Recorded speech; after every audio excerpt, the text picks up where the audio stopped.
Hi friends, நம்ம இன்றைக்கி Cola மீன் வறுவல் பார்க்க போகிறோம்.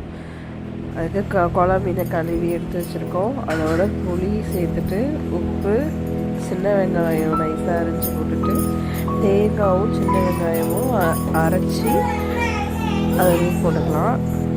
அதோட வீட்டில் அரைச்ச மிளகாத்தூள் ஒரு ஸ்பூன்,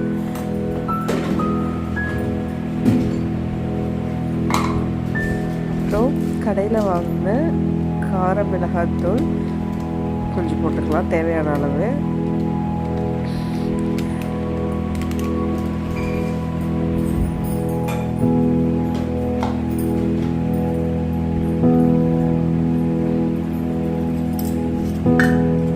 அதோட ஒரு ஸ்பூன் பெருஞ்சீரகத்தூள் போட்டுக்கலாம்.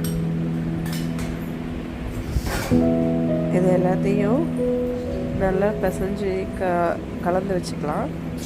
அதுக்கப்புறம் தோசைக்கல் அடுப்பில் போட்டுட்டு நல்லா காஞ்சதும்